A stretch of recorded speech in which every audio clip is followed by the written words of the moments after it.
வகுத்திருக்கு, அதுக்கு மீறி செய்யறத தப்புன்னு சொல்லுது. அப்போ ஏது ஐக்கிய நாடுகள் சபை அவனும் ஒரு போர் முறை வச்சிருந்தான், அதன்படி போட்டான். அதனால இதை கொண்டு போய் அதில் சேர்க்கக்கூடாது. அது தனி, இது தனி.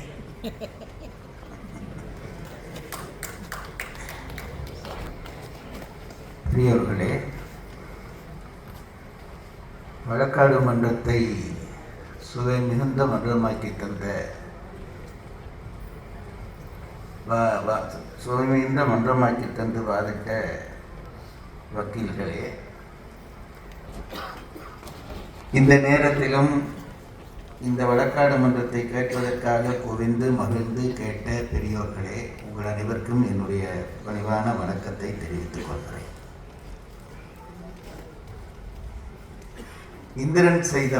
இந்திரசித்தன் செய்த போர் முறை தவறானது என்பது தொடுக்கப்பட்டிருக்கிற வழக்கு. 3 குற்றச்சாட்டுக்களை மாது அவர்கள் தொகுத்திருக்கிறார்கள். கூடியிருக்கிற ராமாயண பரிச்சயம் இல்லாதவர்களுக்காக சொல்லுகிறேன். இந்திரசித்தன் முதலிலே நாகாஸ்திரத்தை பிரயோகித்தான், ஓரளவு வெற்றி கண்டான். கருடாழ்வாருடைய வருகை மூலம் அந்த வெற்றி தோல்வியாக மாறியது. இது முதல் நிகழ்ந்த ஒன்று. அதற்கு பிறகு பிரம்மாஸ்திரத்தை பிரயோகித்தான். ஆஞ்சநேயர் மருத்துவமலையை கொண்டு வந்து அந்த வெற்றியை தோல்வியாக்கினார். இது இரண்டாவது. இந்த இரண்டும் நடப்பதற்கு முன்பு இந்திரசித்தனை பொறுத்தளவிலே இந்த வெற்றி ராமலட்சுமணனுடைய போரிலே தங்களுடைய வெற்றி நிச்சயமானது என்ற நம்பிக்கை இருந்தது. சந்தேகத்துக்கு இடமில்லாமல் அவன்தான் ராவணனை சீதையை திருப்பி விட்டுவிடக்கூடாது என்று தூண்டியவர்களிலே முதலிடம் பெற்றவன் இந்த இந்திரசித்தன் என்பதை யாரும் மறக்க மாட்டான். தன்னுடைய பழைய வெற்றிகளை எல்லாம் ஞாபகத்திலே வைத்துக் கொண்டு, தான் பெற்றிருக்கக்கூடிய வரங்களை எல்லாம் ஞாபகத்திலே வைத்துக் கொண்டு, தான் பெற்றிருக்கக்கூடிய தெய்வாஸ்திரங்களை எல்லாம் ஞாபகத்திலே வைத்துக் கொண்டு, மானுடர்களை வெற்றி பெறுவது ஏதோ சுலபமான காரியம் என்று நினைத்து சீதையை விடக்கூடாது என்பதிலே மிக தெளிவாக மிக உறுதியாக இருந்தவன் இந்த இந்திரசித்தன். அப்படி இருந்து கொண்டு ராவணனையும் அந்த நோக்கத்தை நோக்கி தூண்டிக்கொண்டே இருந்தான். இது நாம் ராமாயணம் படிக்கிற எல்லோருக்கும் தெரியும். இதுவெல்லாம் நமக்கு இப்பொழுது பிரச்சனை இல்லை. மாது தொடுத்திருக்கிற வழக்கு என்னவென்றால், இந்திரசித்தன் செய்த போர் முறை தவறானது. இதுதான் வழக்கு. அந்த வழக்கிலே அவர் முதலாவது தொடுத்திருக்கக்கூடிய செய்தி நாகாஸ்திரத்தை அவன் பிரயோகித்த விதம். நாகாஸ்திரத்தை இந்த இந்திரசித்தன் பிரயோகித்த விதம் என்பது தவறு என்று சொல்கிறார். மறைந்து நின்று அந்த நாகாஸ்திரத்தை பிரயோகித்தான். ஆகவே மறைந்து நின்று பிரயோகிப்பது என்பது ஒரு போர் முறையிலே எதிரிக்கு என்னை நோக்கி என்ன ஆயுதம் வரப்போகிறது என்று தெரியாத ஒரு சூழ்நிலையிலே அவனுக்கு மேலே ஒரு அஸ்திரத்தை பிரயோகிப்பது என்பது எதிர்பாராத ஒரு தாக்குதலை நடத்துவதாகும். இன்றைக்கு உலகத்திலே போரறம் என்பது ஐநா சபை போன்றவை இருந்தால் கூட போரறம் என்பது இன்றைக்கு நாளுக்கு நாள் தொலைந்து கொண்டே வருகிறது. அது நாம் கண்கூடாக கண்டு கொண்டிருக்கிறோம். பலசாலி ஒரு செயலை செய்தால் அது அறம் என்கின்ற நிலைக்கு இன்றைக்கு உலகம் வந்துவிட்டது. அறம் என்றால் என்ன என்ற கேள்விக்கு இன்றைக்கு இதுதான் பதில். பலசாலி எதை செய்கிறானோ அதுதான் அறம். இப்படி ஒரு பாவ எண்ணத்துக்கு நாங்கள் வந்திருக்கிறோம். அதனால்தான் இன்றைக்கு பாலஸ்தீன் மேலே இஸ்ரேல் தாக்குதல் நடத்துவதும், ரஷ்யா உக்ரைனுக்கு மேலே தாக்குதல் நடத்துவதும் என்பது கேட்ட ஆட்கள் இல்லை. ஏழை நாடுகளை மட்டும் ஐநா சபை கூண்டிலை நிறுத்தி கேள்விகள் கேட்கிறது. பலசாலிகளான நாடுகளை ஐநா சபையாலே கேட்க முடிவதில்லை. இது இன்றைய நிலை. ஆனால் பழைய காலத்திலே தர்மம் என்று ஒன்றை வைத்திருந்தார்கள். இந்த போர் தர்மம் என்பது மிக பிரச்சனைக்குரிய விஷயம்தான். அதை நான் முதலிலே பதிவு செய்ய வேண்டும். நம்முடைய திருவள்ளுவர் தன்னுடைய நூலிலே 3 பால்களை அமைக்கிறார். அறத்துப்பால், பொருட்பால், காமத்துப்பால். இது எல்லாருக்கும் தெரிந்த ஒன்றுதான். இந்த அறத்துப்பால் அறங்களை நம்முடைய பெரியவர்கள் என்ன சொல்கிறார்கள் என்றால் அதுக்கு முதல் அறம் என்று பெயரிடுகிறார். அறத்துப்பால் அறங்களை முதல் அறம். ஒன்றை நாம் நன்றாக தெரிந்து கொள்ள வேண்டும். இந்த திருக்குறளிலே அறத்துப்பால் இருக்கிறது, பொருட்பால் இருக்கிறது, காமத்துப்பால் இருக்கிறது. இதிலே எங்கே அதிகாரங்கள் கூட என்றால் பொருட்பாலிலே தான் அதிகாரங்கள் அதிகமாக இருக்கிறது, நமக்கு தெரியும். ஆனால் திருக்குறளை யாரும் பொருள் நூல் என்று சொல்வதில்லை, காம நூல் என்று சொல்வதில்லை. ஒட்டுமொத்தமாக திருக்குறளுக்கு சூழப்பட்டிருக்கிற மகுடம் என்பது அறநூல் என்கின்ற மகுடம் தான். இது நமக்கு தெரியும். கேள்வி என்ன பிறக்கும் என்றால், அது ஏன் அப்படி திருக்குறளை சொல்ல வேண்டும்? அறநூல் என்று திருக்குறளை ஏன் சொல்ல வேண்டும்? பொருள் நூல் என்று சொன்னால் என்ன, காம நூல் என்று சொன்னால் என்ன என்று கேட்கிறார்கள். வேறு சில பேர் பின்னாலே இருந்துதான் திருக்குறளை படிக்க வேண்டும் என்றே சொல்கிறார்கள். காமத்துப்பால் படித்து, பொருட்பால் படித்து, அறத்துப்பால் படித்து தான் படிக்கிறது தான் முறை என்று சொல்கிறார்கள். ஏனென்றால் அவர்களுடைய அபிப்பிராயம் என்னவென்றால், காமத்துப்பால் படித்தால் அது சுவையாக இருக்கும், அப்பதான் நூலுக்குள்ளே ஒருவன் நுழைவான் என்று கருதுகிறார். அது மாபெரும் தவறு. இந்த 3 பால் இருக்கத்தக்கதாக அறநூல் என்று திருக்குறளை சொல்வதற்கு காரணம் என்னவென்றால், திருக்குறளிலே வள்ளுவர் சொல்ல வந்தது அறத்தை தான். அப்படியானால் பொருளும் இன்பமும் என்னவென்றால் அறத்தினுடைய கூறுகளாகத்தான் பொருளையும் இன்பத்தையும் திருவள்ளுவர் சொல்லுகிறார். அறத்தினுடைய கூறுகள் தான். அறத்திலே இல்லறம் துறவறம் என்று 2 கூறுகள். அதிலே இல்லறம் நடத்த வேண்டுமானால் பொருளும் வேண்டும், காமமும் வேண்டும். பொருள் இல்லாவிட்டால் இல்லறம் நடத்த முடியாது, காமம் இல்லாவிட்டால் இல்லறம் சுவைக்காது. ஆகவே பொருளும் காமமும் இல்லறத்தை பொறுத்தளவிலே தேவை.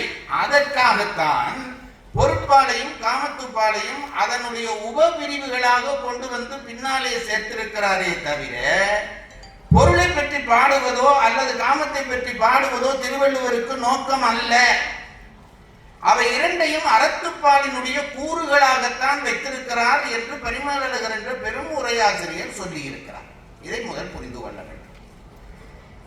அப்படி பாடப்பட்ட இந்த அறத்துப்பால், பொருட்பால் என்ற 2லேயும் காமத்துப்பால் ஒரு நாடகத்தன்மையாக அமைந்து விடுகிறது. அதை ஒரு புறம் விட்டு விடுகிறார்கள் பெரியவர்கள். இந்த அறத்துப்பாலிலேயும் பொருட்பாலிலேயும் என்ன வித்தியாசம் என்று கேட்டால், 2ம் அறம் சொல்லும். அதை பற்றி சொல்லுகிற பெரியவர்கள் என்ன சொல்கிறார் என்றால், அறத்துப்பாலை முதலறம் என்று சொல்கிறார். ஒரு காலத்திலே கம்பன் கழக மேடைகளை எல்லாம் அதிரச் செய்து கொண்டு ஒரு அறிஞர் இருந்தார். எங்க அப்பா சொல்வார், ராதாகிருஷ்ணன் ஐயா சொல்வார், எஸ் ராமகிருஷ்ணன் என்று மதுரையிலே ஒரு பேரறிஞர் இருந்தார். அவருடைய பேச்செல்லாம் என்ன பேச்சு! காரைக்குடியிலே 4வது நாள் விழா நடக்கிற பொழுது நான் ஒரு முறை கண்ணாலே கண்டிருக்கிறேன், காதாலே கேட்டிருக்கிறேன். நாட்டரசன் கோட்டையிலே 4வது நாள் விழா நடக்கும். அதற்கு முதல் 3 நாள் விழாக்கள் காரைக்குடியிலே நடக்கும். பிரம்மாண்டமான மண்டபம் நிறைந்து வழியும். ஆனால் நாட்டரசன் கோட்டையிலே கொஞ்சம் பேர் தான் உட்கார்ந்து இருப்பார்கள். ஒரு 200 பேர் 300 பேர் தான் அதிலே உட்கார்ந்து இருப்பார்கள். ஆனால் சாறு விழிந்து எடுத்த அறிஞர்கள் தான் அங்கே வந்திருப்பார்கள். அங்கே பேச போடுவது யார் என்றால், இனி இல்லை என்று கற்று தெளிந்தவர்களைத்தான் அந்த மேடையிலே பேச போடுவார். ஒரு முறை நான் அங்கே போயிருந்த பொழுது எஸ் ராமகிருஷ்ணன் அவர்கள் தலைமை தாங்குகிறார். அது என்ன பேச்சு! எப்பொழுதுமே அங்கே கடைசி பேச்சு எங்க ஐயாவுக்கு தான். ராதாகிருஷ்ணன் ஐயா தான் கடைசி பேச்சு பேசுவார். அந்த எஸ் ராமகிருஷ்ணன் அவர்களுடைய அந்த அறிவு என்பது, ராதாகிருஷ்ணன் ஐயா சொல்வார், இவர் பேசுகிற மேடையில எல்லாம் நாங்கள் பேச முடியுமா என்று ஒரு காலத்திலே நான் திகைச்சிருக்கேன்டா என்று அவர் சொல்வார். அந்த அளவுக்கு ஆழமான பேச்சாளர். அவர் திருக்குறளை பற்றி எழுதுகிற பொழுது அவர் தன் பேச்சுக்கு, தன்னுடைய கருத்துக்கு தன்னுடைய நூலையே மேற்கோள் காட்டுவார். நான் அதை பார்த்து வியந்திருக்கிறேன். ஒரு விஷயத்தை சொல்லிவிட்டு, இது புரியாதவர்கள் என்னுடைய இன்ன நூலை காண்க என்றார். அப்படி அவ்வளவு தெளிவுள்ள ஒரு அறிஞர்.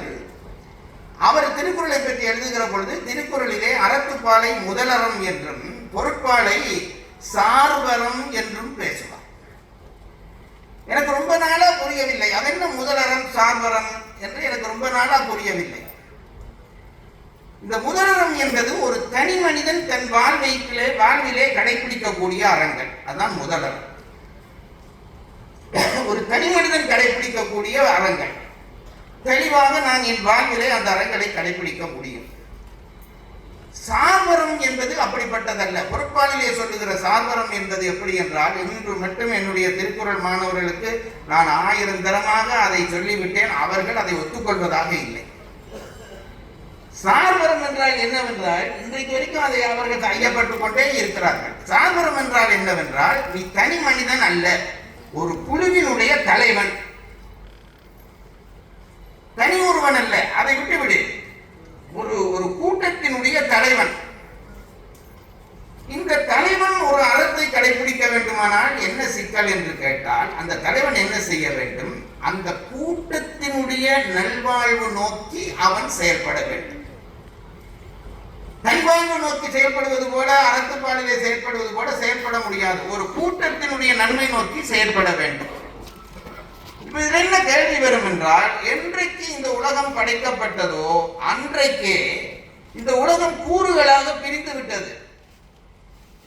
ஒருத்தன் இவன் இந்தியாக்காரன், இவன் இலங்கைக்காரன், இவன் பாகிஸ்தான்காரன், இவன் சீனாக்காரன். இது பிறகு இந்தியாவுக்குள்ளே இவன் கேரளாக்காரன், இவன் தமிழ்நாட்டுக்காரன், இப்படி பிரிவு. பிறகு தமிழ்நாட்டுக்குள்ளே இவன் இன்ன ஊர்க்காரன், இன்ன ஊர்க்காரன். இந்த கூட்டம் கூட்டமாக பிரிவது என்பது இயற்கையாக அமைந்து போய்விட்ட ஒரு விஷயம். இந்த கூட்டங்கள் வந்த பிறகு என்ன ஆபத்து நடந்தது என்றால், உலகத்தினுடைய இயற்கையிலே ஒன்று, வலியது மெலியதை விழுங்கும், தவிர்க்க முடியாது. எப்பொழுதும் வலியது மெலியதை விழுங்கும்.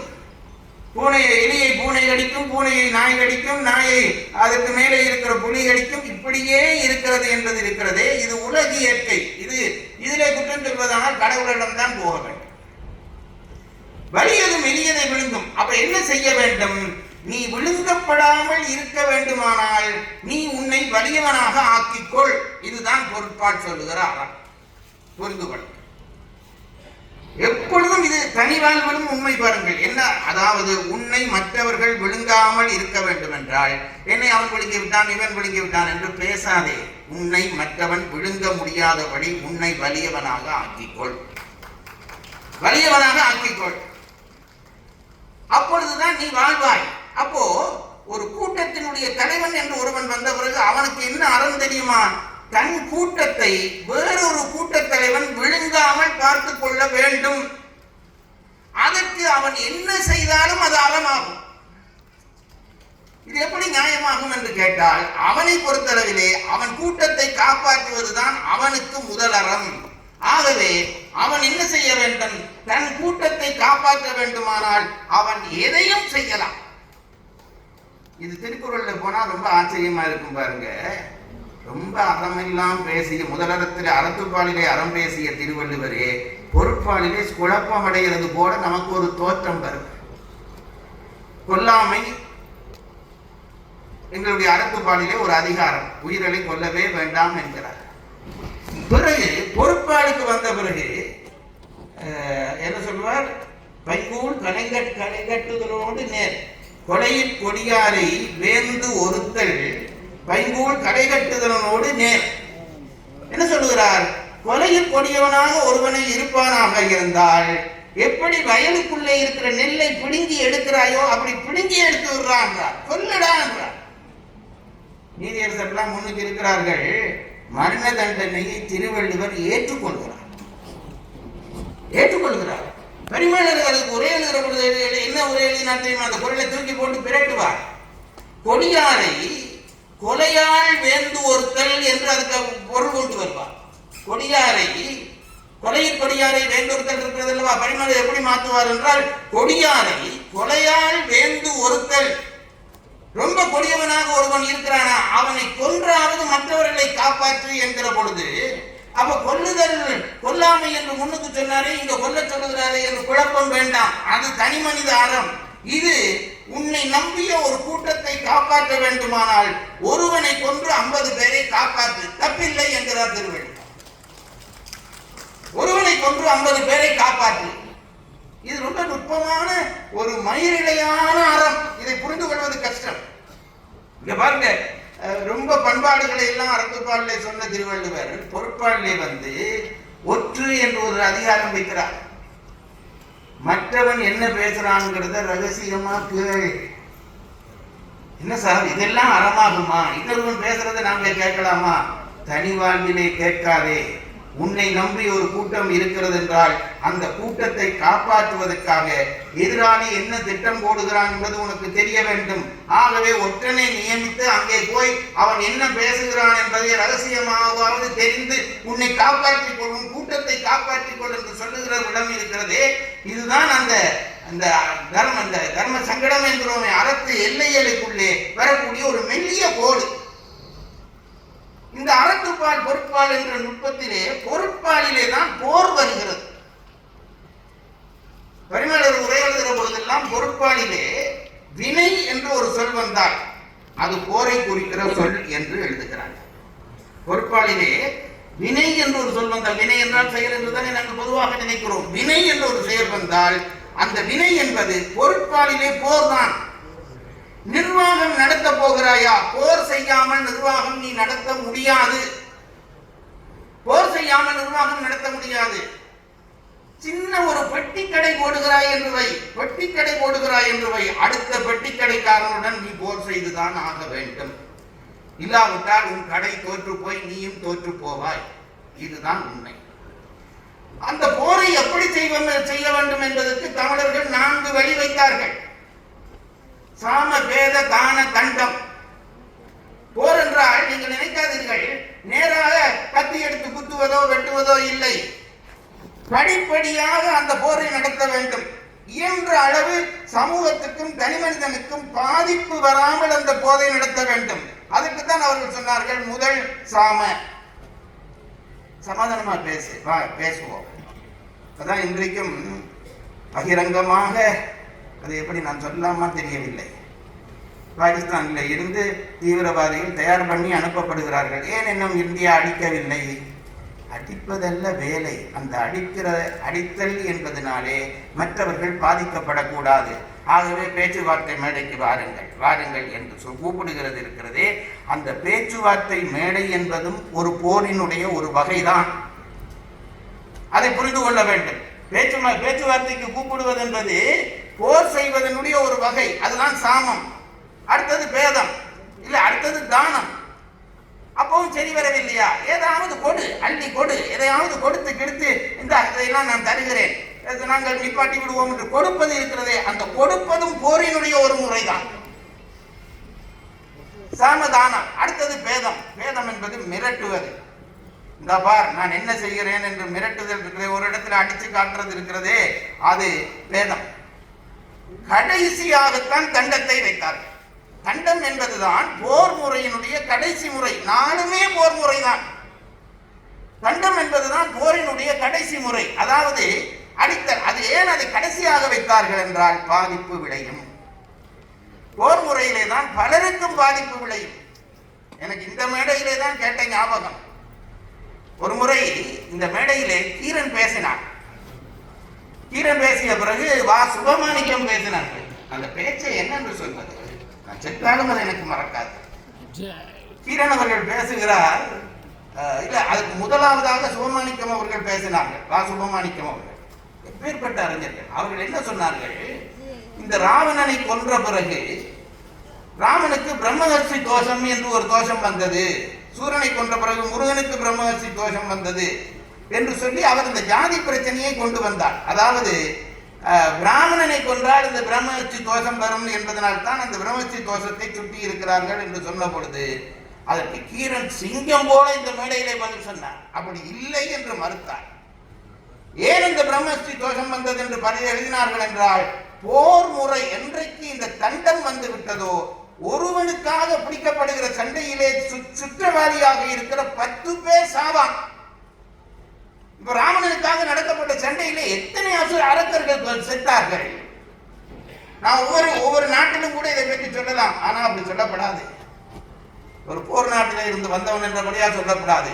போர் யாருக்காக நடத்தப்படுகிறது என்றால் ஒருவனுக்காக நடத்தப்படும். அவனுக்காக நடத்தப்படுகிற போரிலே அப்பாவிகள் 1000 பேர் சாவான். ஏன் இந்த பிரம்மஸ்தி தோஷத்தை பற்றி சொன்னார்கள் என்றால், அந்த அப்பாவிகளுடைய ஆன்மாவுக்கு நிம்மதி கொடுப்பதற்காக அந்த தோஷம் உனக்கு வரும், அதை நீக்குவதற்காக நீ ஏதாவது சாந்தி செய் என்று சொன்னதுதான் பிரம்மஸ்தி தோஷம் என்று கீரன் அவர்கள் மறுத்த விஷயத்தை நான் இப்பொழுதும் நினைத்து பார்க்கிறேன். அப்ப இந்த தண்டம் என்று எடுத்துவிட்டால் என்ன ஆகும் என்று கேட்டால், பலரும் இறப்பார்கள், தவிர்க்க முடியாது. அது அறமாகுமா என்றால் வேறு வழி இல்லை. அந்த தண்டத்தை கையிலே எடுக்காத பட்சத்திலே அந்த தண்டத்தை குற்றத்தை செய்தவனாலே இன்னும் 1000 பேர் சாவார்கள். தண்டத்திலே 100 பேர் சாக போகிறார்கள் என்றால் தண்டத்தை கையிலே எடுக்காவிட்டால் 1000 பேர் சாவார்கள். ஆகவே தண்டத்தை எடுப்பதை தவிர வழி இல்லை. அதற்கு முதல் சாமம் பண்ணு, பேதம் பண்ணு, தானம் பண்ணு, முடியாவிட்டால் தண்டத்தை எடுத்துத்தான் ஆக வேண்டும் என்று சொல்கிறது இருக்கிறதே, மிக நுட்பமான நம் பெரியவர்களுடைய சிந்தனை. ஆனால் அந்த தண்டத்தில் கூட சில தர்மங்களை பேணி என்று சொன்னார்களே, அதுதான் தமிழன் என்று ஒரு இனம் உண்டு, தனியே அவருக்கு ஒரு குணம் உண்டு என்று சொன்னது. போர் செய்வது என்று வந்துவிட்டால் கூட முடிந்த அளவு தர்மத்தை பேணி, இதுதான் நம் பெரியவர்கள் வகுத்த வகுப்பு. அதாவது புறமுது விட்டு ஓடுகிறவனை கொல்லாதே, என்ன வீரம் இருக்கிறது? அது மாதிரி யானையிலே இருக்கிறவன் யானையிலே இருக்கிறவனோடு தான் போராட வேண்டும், குதிரையில் இருக்கிறவன் குதிரையில் இருக்கிறவன் தான் போராட வேண்டும். என்றைக்கு மேற்கு நாட்டிடம் இந்த உலகம் போனதோ அன்றைக்கு தர்மம் போய்விட்டதே. அப்பாவியாக இருக்கக்கூடிய மக்களுக்கு மத்தியிலே போய் குண்டை போடுகிறான். நோயாளிகள் இருக்கக்கூடிய வைத்தியசாலையிலே போய் குண்டை போடுகிறான். பழைய காலத்திலே அப்படி ஒருவன் போட்டுவிட்டு வந்தால் அவனை புலவர்கள் பாட மாட்டார்கள். அப்படி இருந்தது தமிழர்களுடைய கம்பீரம். அந்த போர் முறையிலே வந்த பிறகு, இந்த தண்டம் வந்த பிறகு தர்மத்தை பேண வேணும் என்று சொன்னார்கள். ஆனால் பேணப்பட்டதா என்பது ஒரு கேள்வி. பேணப்பட்டதா என்பது ஒரு கேள்வி. திருவள்ளுவர் தான் சொன்னார். அந்த மனுஷனுக்கு எப்படி இதெல்லாம் தெரிஞ்சது எனக்கு தெரியவில்லை. திருவள்ளுவர் தான் சொன்னார்,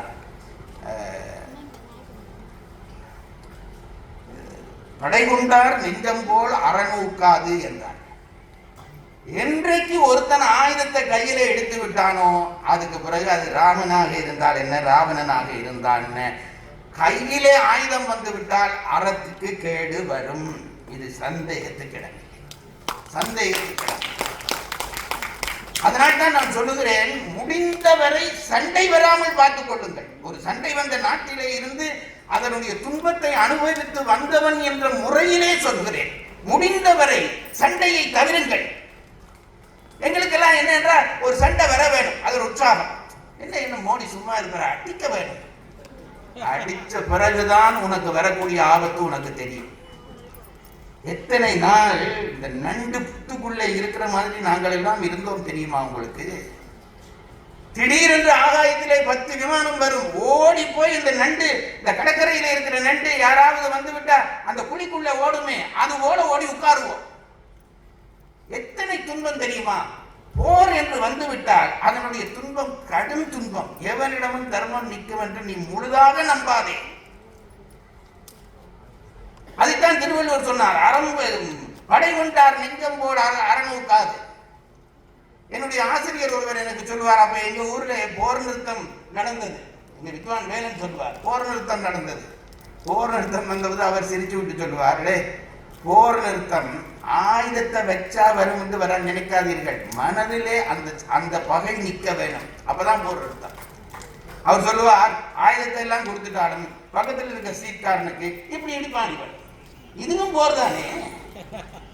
சண்டை மனதிலே நிற்காமல் விட்டால் சண்டையை நிப்பாட்ட முடியாது. எங்க ஆசிரியர் சொல்வார், இந்த ஆயுதம் கையிலே வந்து விட்டாலே தர்மம் போய்விடும். அதனாலதான் நான் மாதுவிடம் கேள்வி கேட்டேன். என்ன சொன்னார் மாது? எதிராளியிடம் வலிக்கியும், அதாவது தவறி கூட பிழை இருக்கக்கூடாது, அப்படி பிழை இல்லாத ஒருவனுக்கு முன்னாலே தான் சரியான தர்மம் நிற்கும் என்று சொன்னார். அதுதான் நான் குறுக்கிட்டு கேள்வி கேட்டேன். யாருக்கு எதிராக இந்திரசித்தன் போராடினான்? ராமனுக்கு எதிராக போராடினான். ராமனிடம் இந்த தவறுகள் இருக்கவில்லையா என்று ஒரு கேள்வி வருகிறது. ஐயா அவர்கள் ஒரு பதிலை அழுத்தி சொன்னார்கள். என்ன சொல்கிறார்கள் என்றால், போருக்கு ஒரு நாட்டுக்குள்ளே நுழைந்து விட்டால் அந்த நாட்டினுடைய போர் தர்மத்தை தெரிந்து கொள்ள வேண்டும். ஐயா அவர்கள் சொன்ன நியாயம் அதிலே எனக்கு உடன்பாடாகத்தான் படுகிறது. ஏனென்றால் சொன்ன நீண்டுவிடும். இந்த பரிமேலழகர் உரை எழுதுகிற பொழுது அறம் என்றால் என்ன என்று எழுதுகிறார். அறத்துக்கு 3 கூறுகள் இருக்கிறது என்கிறார். ஒழுக்கம், வழக்கு, தண்டம் என்ற 3 கூறுகள் உண்டு. திருவள்ளுவர் அறம் என்று எடுத்துக்கொள்வது எதனை என்று கேள்வி கேட்டுவிட்டு அவர் வழக்கையும் தண்டத்தையும் நீக்கி விடுகிறார் என்று சொல்லுகிறார். ஏனென்றால் வழக்கும் தண்டமும் ஒரு தேய வழக்கத்தினாலே உணரப்படுபவை. இப்போ நாங்க எல்லாரும் இருக்கிறோம், இவங்க கிண்ட பண்ணினா பண்ணிட்டு போட்டேன், எனக்கு ஒன்றும் தப்பு, எனக்கு அதை பற்றி கவலை இல்லை. ஒரு அழகான பெண் போகிறாள், அவருடைய கையை பிடித்து இழுக்க வேண்டும் என்று ஆசை வருகிறது. உனக்கா என்று கேட்காதீங்க, ஒரு ஆசை வருகிறது. ஆனால் நான் இழுப்பதில்லை. ஏன் இழுப்பதில்லை என்றால் எனக்கு தெரியும், இந்த தேசத்திலே பிறந்த எவனுக்கும் தெரியும், ஒரு பெண்ணினுடைய வீதியிலே போகிற பெண்ணினுடைய கையை பிடித்து இழுத்தால் அது தண்டனைக்குரிய குற்றம் என்பது தெரியும். நான் இழுத்துவிட்டு கோர்ட்டுக்கு போய், ஐயா நான் சட்ட புத்தகம் ஒன்றும் படிக்கவில்லை, ஆகவே இது இழுத்தது குற்றம் என்று தெரியாமல் இழுத்து விட்டேன் என்று சொல்ல முடியாது. அங்க போனா அது குற்றம்தான். ஏனென்றால் தேய வளமை என்பது தேச வளமை, இவையெல்லாம் குற்றம் என்று உனக்கு உணர்த்தி இருக்கிறது. ஆகவேதான் திருவள்ளுவர் சொல்லுகிற பொழுது சொல்லுகிறார், இதெல்லாம் உனக்கு தெரியும், தெரிஞ்சிருக்க வேண்டும், தெரியாது என்று சொல்லாதே. கொலை செய்து விட்டு ஐயோ கொலை செய்வது குற்றமா எனக்கு தெரியாது என்று நீ சொல்ல முடியாது. ஒரு தேசத்துக்குள்ளே புகுந்து விட்டால் அங்கு இருக்கிற முறைமை உனக்கு தெரிந்தாக வேண்டும். அதுதான் ஐயா சொல்றார். அதுல நியாயம் இருக்கிறதா இல்லையா என்று கேட்டால் நியாயம் இல்லாமல் இல்லை. நான் இப்ப சொல்றேன் பாருங்க, ராமனை சொன்னோமே, ஐயா இவர்கள் சொன்னார்களே, நான் அதான் இந்த வாலிவதைக்கு போனேன். வாலிவதையை விசாரிப்பதல்ல என் நோக்கம். வாலிவதையிலே ராமன் என்ன செய்தான்? நான் ராமனை குற்றம் சாட்டுவதாக தயவு செய்து நினைக்காதீர்கள். இவர் ஏதோ கட்சியிலிருந்து வந்திருக்கிறார் என்று நினைப்பீர்கள். என்னை பார்த்தால் அப்படி நினைக்க வாய்ப்பில்லை என்பது உங்களுக்கு தெரியும். நான் சொல்லுகிறேன், ராமன் என்ன செய்தான் என்றால், வாலியை கொல்ல வேண்டும் என்று வருகிற பொழுது தேவை இருந்தது. அவன் தேவையில்லாத வரம் பெற்று வைத்திருந்தான். எதிரியவர்களிடம் அரவாசி பலம் பெறுவேன் என்று வைத்திருந்தான். அப்ப என்ன செய்வது? முட்டாள்தனமாக போய் எதிரில் நின்று அவனிடம் அடி வாங்கி சாக முடியாது. அதைத்தான் சுக்ரீவன் செய்தான். ஆகவே அவனை அழிக்க வேண்டும், வேறு வழி இல்லை, அவனால் தீமை வருகிறது. ஆகவே ஒரு பக்கத்திலே மறைந்து நின்று கொன்றானே, இந்த மறைந்து நின்று கொல்லுதல் என்கின்ற காரியத்தை ராமனும் செய்திருக்கிறான். இது நாம் மறுக்க முடியாது. ஆனால் அவன் அறம் நோக்கி செய்தான், அது வேறு விஷயம், அது கடைசியில் வருகிறேன். செய்தான் என்பது உண்மை. தன் தேவை நிறைவேற வேண்டும் என்று, அதுதான் அரக்கர்களை பொறுத்தவரை அதுதான் நோக்கம். வந்துவிட்டான் ராமன், படையோடு வந்திருக்கிறான், குரங்கு படையோடு வந்திருக்கிறான். மனிதனிலே அவனுக்கு இகழ்ச்சியாக இருக்கிறது, குரங்குகளிலே இகழ்ச்சியாக இருக்கிறது. அந்த ராமனின் கூட்டி அந்த மந்திர ஆலோசனையிலே ஒருத்தர் எழுப்பி சொன்னான், இதெல்லாம் நாம குழம்பு வச்சு சாப்பிடுற விஷயம்டா, இதுக்கு போய் ஒரு கூட்டம் போடுறியான்றான். இவ்வளவு திமிர் இருந்தால் அதை சொல்லி இருக்கோம். குரங்கும் மனிதர்களும் நாங்க குழம்பு வச்சு சாப்பிடுற விஷயம், இதுக்கு போய் ஒரு கூட்டம் போடுறியான்றான் ஒருத்தர். அப்படி அந்த நினைப்பிலே வந்தவர்கள். அப்போ இந்திரசித்தன் என்ன நினைக்கிறான்? 2-3 தடவை அனுபவம் வந்து அனுமன் வந்த பொழுதே பிரம்மாஸ்திரத்தை பிரயோகிக்க வேண்டி வந்து விட்டது. ஆகவே இதுக்கு வேறு வழி இல்லை என்று தெரிந்து இவர்களை வீழ்த்த வேண்டும் என்கிற பொழுது படிப்படியாகத்தான் ஆயுதங்களை செலுத்துவார்கள். கடைசியிலே தான் பெரிய ஆயுதத்தை செலுத்துவார்கள். அந்த வகையிலே நாகாசுரத்தை செலுத்த வேண்டும், மறைந்து நின்று செலுத்த வேண்டும். பெரிய தக்கதாக செலுத்தி அழியக்கூடாது. நான் சொன்னதுக்கு ஆரம்பத்திலே வாருங்கள், என்னது? உண்மை சார்ந்த கூட்டம் வெல்ல வேண்டும் என்று வருவதுதான் பொறுப்பால். நீ ஒரு கூட்டத்தினுடைய தலைவனா, அந்த கூட்டத்தை காப்பாற்றுவதுதான் உனக்கான முதல் அறம். ஆகவே உன்னை சார்ந்த கூட்டத்தை நீ காப்பாற்றி ஆக வேண்டும் என்று அந்த அறத்தின்படி இந்திரசித்தன் என்ன நினைத்தான்? அறங்கள், சொல்லப்பட்ட அறங்கள் எல்லாம் ஒரு பக்கத்தில் இருக்கட்டும், என்னை சார்ந்த கூட்டம் காப்பாற்றப்பட வேண்டும் என்பதற்காக நாகாசுரத்தை பிரயோகித்தான். இது அறமா அறம் இல்லையா என்று கேட்டால் பொது நிலைப்படி, அவன் நிலைப்படி அது அறமாகத்தான் கருதப்படும். பொருட்பாலின்படி தன்னை சார்ந்த கூட்டத்தை அவன் காப்பாற்ற வேண்டும் என்ற நிலை இருந்தால் அதை அறமாக எடுத்துக்கொள்வதை நாம் தவறாக கொள்ள முடியாது. நான் தீர்ப்பு சொல்லவில்லை, கருத்துக்களை பதிவு செய்கிறேன். அதுக்கு அடுத்ததாக பார்த்தால் பிரம்மாஸ்திரத்தை செலுத்திய விதம், அதாவது ஒரு போருக்கென்று போய்விட்டால் அவனுக்கு ஐம்புலனும் தயாராக இருக்க வேண்டும். நான் அந்த பக்கம் திரும்பினேன், அந்த நேரம் பார்த்து அடித்துட்டான் என்று சொன்னா நீ ஒரு போர் வீரன் இல்லை. முன் அனுபவம் இருக்கிறது. நாகாஸ்திரம் போடுகிற பொழுது மறைந்து நின்று போட்டான் என்பது தெரியும். இப்படி இந்த அனுபவத்தை பெற்ற ஒருவன் எந்த நேரத்திலும் தயாராக இருக்க வேண்டும். நான் சொல்லுகிறது ஒரு போர் வீரனுக்குரிய வேலை என்னவென்றால், அங்கே பார்த்தேன் இங்கே பார்த்தேன் மெனக்கட்டேன், நான் தண்ணி குடிக்கிற பொழுது அடிச்சுட்டான், இந்த பேச்சு பேசாதே. எந்த நேரமும் நீ தயாராக இருக்க வேண்டும். எதிரி துப்பாக்கியோடு இருக்கிறான், நீயும் துப்பாக்கியோடு இருக்கிறாய். ஒரு நிமிடம் நீ தவறிவிட்டால் அவன் சுட்டு விடுவான். ஆகவே எந்த நேரமும் தயார் நிலையில இருப்பதுதான் ஒரு போர் வீரனுடைய கடமை. தங்கள் அறத்தை வைத்துக் கொண்டு மாலையாகிவிட்டது, இருட்டாகிவிட்டது, இனி அம்பு போட மாட்டான் என்று நினைத்திருந்தது இருக்கிறது, அதை நான் சரியாக ஏற்றுக்கொள்ளவில்லை. சீதையை கொண்டு வந்து கொள்கிறான். உணர்ச்சி வயப்பாட்டிலே ஆஞ்சநேயனாகிய அறிஞன், நான் எப்பவும் நினைக்கிறது உண்டு, ஆஞ்சநேயன் சில இடங்களிலே படுமுட்டாளாக இயங்குவான். அட பாவி ஆஞ்சநேயா இப்படி சொல்கிறாய் என்று நீங்க நினைப்பீர்கள். அதிலே ஒன்று சீதை. சீதைக்கு முன்னாலே ஆஞ்சநேயன் எப்பொழுதும் அறிஞன் இல்லை. ஏனென்றால் ஒரு பெண்ணினுடைய கற்பு நிலை, அந்த உயர்ந்த பண்பாட்டுக்கு முன்னாலே எந்த அறிஞனும் சாதாரணனாகி ஆகிவிடுவான் என்று கம்பன் பதிவு செய்கிறான். அதை மறந்து போகாதே. எந்த அறிஞனும் சாதாரணனாக ஆகிவிடுவான். அதனாலேதான் ஆஞ்சநேயன் சீதையை காணுகிற பொழுதெல்லாம் ஒரு வெகுடியாக நடப்பான். என் தோளிலே ஏறிவிட்டு நான் கொண்டு போய் விடுகிறேன். இந்த பையனுக்கு தெரியாதா சீதை தன் தோளிலே ஏறமாட்டாள் என்பது ஆஞ்சநேயனுக்கு தெரியாதா? குழந்தைத்தனமாக கேட்பான், என் தோளிலே ஏறிவிடு. சீதை பிறகு அறிவுபூர்வமாக சொல்லுகிறாள். அது எப்படியப்பா வர முடியும்? வந்தாலும் இடையிலே அரக்கர்கள் வருவார்களே, அப்போ நீ என்ன செய்வாய் என்றெல்லாம் கேட்ட பிறகுதான் இவன் தலையை சொல்கிறான். சீதைக்கு முன்னாலே இவன் எப்பொழுதும் அறிஞன் இல்லை.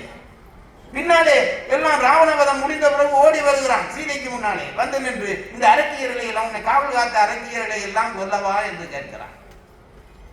சீதை சிரிக்கிறார். அது என்னப்பா நீயும் நினைத்தியோ என்றார். இந்த பிள்ளைகளை எல்லாம் நீயும் நினைக்கிறாயாப்பா என்று அனுமனை ஒரு குழந்தையாக பார்ப்பாள் சீதை பல இடங்களில். அதுல ஒன்றுதான் இது. இந்த சீதையை கொண்டு வந்து இந்த இந்திரசித்தன் கழுத்தை வெட்டுறான். உனக்கு தெரிய வேண்டாமா சீதையை எவனாலும் தொட முடியாது, அவளுடைய கழுத்தை வெட்டி அவளை கொல்ல முடியாது என்று தெரிய வேண்டாமா? அந்த அன்பின் நிமித்தம், உணர்வின் நிமித்தம் ஐயோ சீதையை கொன்று விட்டார்கள் என்று நிற்கிறானே அனுமன், அதெல்லாம் ஒரு அவனுடைய அன்புக்கு சிறப்பு, போருக்கு சிறப்பு இல்லை. அதை நாம் புரிந்து கொள்ள வேண்டும். இது இரண்டாவது நிலை. அந்த நிலையிலையும் அவர்கள் தொடர்ந்துதான் நிற்கிறார். அடுத்தது இந்த நிகும்பல யாகம். நான் கேட்கிறேன், நிகும்பல யாகம் அதாவது தன்னுடைய போர் வெற்றி பெற வேண்டும் என்பதற்காக ஒரு யாகத்தை ஒருவன் செய்கிறான். அது அவன் உரிமை. யாகங்கள் 3 விதமான யாகங்கள் அமையும் என்று சொல்வார்கள். அதிலே ஒன்று தன்னுடைய லாபம் நோக்கி செய்கிற யாகம், அதாவது எனக்கு இன்னது வர வேண்டாம், காமிய யாகங்கள் என்று சொல்வார்கள். அதற்கு உரிமை உண்டு. தன்னுடைய இனம் வெல்ல வேண்டும், அதற்கான ஒரு யாகம் செய்து அந்த யாகத்தின் மூலம் தன் போரை வெல்லலாம் என்று அவன் போய் செய்கிறான், மறைந்திருந்து செய்கிறான். இப்ப நீ என்ன செய்தாய்? இந்த வீடனை கொண்டு வண்டாக போய், அது மாயை இல்லையா? வீடனன் போனது வண்டாக போனது மாயை இல்லையா? போய் பார்த்து இவன் யாகம் செய்கிறான் என்று சொல்லி வந்து லக்குவனை கூட்டி கொண்டு போய் அந்த யாகத்தை அளித்தானே, அது மட்டும் எந்த அறத்திலே சாரும் என்று கேட்டால் சங்கடமாகத்தான் இருக்கிறது. அது மட்டுமல்ல, இந்த வாணிபதை மட்டுமல்ல, கடலிலே பாலம் காட்டுகிற பொழுது போடுகிற கல்லெல்லாம் தாழத் தொடங்கி விட்டது. அந்த கற்கள் எல்லாம் மிதக்க வேண்டும் என்று வர்ண பகவானை கேட்கிறான். அப்பொழுது வர்ண பகவான் வரவில்லை. எத்தனையோ தரம் கேட்டு பார்த்து வரவில்லை என்ற உடனே விரதம் இருந்து கேட்டு பார்க்கிறான், வரவில்லை என்ற உடனே கடல் மேலே போர் தொடுக்க ஆயத்தப்படுத்துகிறானே ராமன். அப்போ முன்னாலே வராத ஒருவன் மேலே போர் தொடுக்கிறது என்பது எப்படி நியாயமாகும்? இதைத்தான் நான் சொன்னேன். படை கொண்டார் நெஞ்சம் போல் அறநூக்காது. போர் என்று வந்துவிட்டால் வெற்றி தான் முக்கியம். இதுதானே நம்ம இல்ல உலகத்தினுடைய விளக்கமா? போரா வெல். தமிழர்கள் மட்டும் அதிலே மாறுபட்டார்கள். தமிழர்கள் மட்டும் மாறுபட்டார்கள். அதை திருவள்ளுவர் தான் சொல்லுகிறார். என்ன சொல்லுகிறார்? இந்த உலகத்திலே சகிக்க முடியாத விஷயத்திலே ஒன்று, பெற்ற தாய் பட்டினி கிடக்கதை பார்த்திருக்க வேண்டி வருகிறதா? சகிக்க முடியாத விஷயத்திலே அதுதான் முதல் விஷயம். உன்னை பெற்ற தாய் பசியோடு பட்டினி கிடக்கிறாள், அதை பார்க்க வேண்டி வந்து விட்டதா? இதை சொல்லிவிட்டு திருவள்ளுவன் சொன்னான், ஈன்றால் பசி காண்பானாயினும் செய்யக்க. உங்க அம்மா பட்டினியோடு கிடக்கிறத நீ பார்க்கிறாயா? அப்படி பார்த்தால் கூட ஒரு விஷயத்தை செய்யாதே. எதை செய்யாதே? சான்றோர் பழிக்கும் வினையை செய்யாதே. இது தமிழர் பண்பாடு. இதெல்லாம் தூக்கி மூலையில போட்டுட்டோம் பாருங்க. இப்ப நம்ம பண்பாடு தமிழர் பண்பாடே இல்லையே. நாங்க எல்லாரும் வெள்ளக்கார பண்பாட்டிலே வாழுகிற, உள்ளுக்குள்ளே வெள்ளக்காரர்களாக இருக்கிறவர்கள். புறத்திலே நாங்க எல்லாம் என்ன கல்புத்தான். ஆனா நம்ம மனதுக்குள்ளே நாங்க எல்லாரும் வெள்ளைக்காரர்கள் தான். அதாவது எவனை அடிச்சாவது எவனை சுற்றியாவது மேல வாண்டு நினைக்கிறோமே, அது தமிழன் பண்பாடு இல்லை. ஈன்றால் பசி காண்பானாயினும் செய்யற்க சான்றோர் பழிக்கும் வினை என்று சொன்னாரே, அதுதான் தமிழர் பண்பாடு. அந்த பண்பாடு போச்சு. அந்த பண்பாடு எப்பெல்லாம் போகும் என்றால், போர் என்ற மனநிலை வந்து விட்டால், என் வெற்றி என்று ஒருவன் நினைக்க ஆரம்பித்து விட்டால் எல்லாம் போய்விடும். இந்த சூழ்நிலையிலே தான் இந்த இந்திரசித்தன் பல இடங்களிலே மாயை செய்கிறான். மாய போர் என்பது அரக்கர்களுடைய போர் முறையிலே ஒன்றாக இருந்திருக்கிறது. அந்த விஷயத்திலே ஐயா சொன்னதை நான் ஏற்றுக்கொள்கிறேன். அவர்களுக்கென்று ஒரு போர் முறை இருந்தது. அந்த போர் முறையை அவன் செய்திருக்கிறான். அதை முற்று முழுதாக தவறு. அங்கே போருக்கு போன போது இவர்கள் என்ன செய்திருக்க வேண்டும்? மாயை போர் புரிவார்கள் என்று தெரிந்து கொண்டு மிக ஆயத்தமான நிலையிலே ராமலட்சுமணர்கள் இருந்திருக்க வேண்டும். ஒரு தரம் சம்பவம் நடந்த பிறகும் திரும்ப திரும்ப அந்த பிழையை செய்கிறார்கள் என்கிற பொழுது, அவனுடைய போர் முறை என்பது அவனுடைய குலவழக்கம். அதற்கு தயாராக இல்லாமல் இருந்தது இவர்களுடைய தவறு என்றுதான் கருத வேண்டி இருக்கிறது. அதனாலே நான் ஒன்றை சொல்கிறேன். இந்த வழக்கினுடைய தலைப்பு இந்திரசித்தன் செய்த போர் முறை தவறு என்றுதான் வழக்க தொடுத்திருக்கிறார்கள். இந்திரசித்தன் செய்த போரினுடைய நோக்கம் தவறு என்று சொல்லி இருந்தால் உடனடியாக தவறென்று தீர்ப்பளித்து இந்திரசித்தனை சிறைக்குள்ளே அனுப்பியிருப்பேன். ஆனால் அவனுடைய போர் நோக்கம் தவறு என்று சொல்லவில்லை. தந்தையினுடைய காதலியை காப்பாற்றுவதற்காக உயிர் துறக்க போர் புரிந்தான் என்கிற பொழுது அந்த நோக்கத்தை எந்த விதத்திலும் ஏற்றுக்கொள்ள முடியாது. ஆனால் போர் முறை தவறு என்று சொல்லுகிற பொழுது அவர்களுடைய வழக்கம் என்ற ஒன்று இருந்திருக்கிறது. அந்த வழக்கத்துக்கேற்ப அவன் போர் புரிந்திருக்கிறான். திருவள்ளுவரே சொன்னது போல, நீ சார்ந்த கூட்டத்தை காப்பாற்றுவதுதான் உன்னுடைய முதலறம் என்று சொல்லுகிற பொழுது அவனை பொறுத்தளவிலே அந்த போர் முறை அறமாக இருக்கிறபடியால் அவனுடைய அந்த போர் முறையினுடைய தவற்றை நாங்கள் இந்த நீதிமன்றம் பெரிதாக எடுக்கவில்லை. ஆனால் அவனுடைய நோக்கம் தவறு என்றபடியால் அவனை எச்சரித்து அவனுடைய போர் முறை தவறு என்கின்ற குற்றங்களை தள்ளுபடி செய்து இந்திரசித்தனை விடுதலை செய்கிறது இந்த நீதிமன்றம்.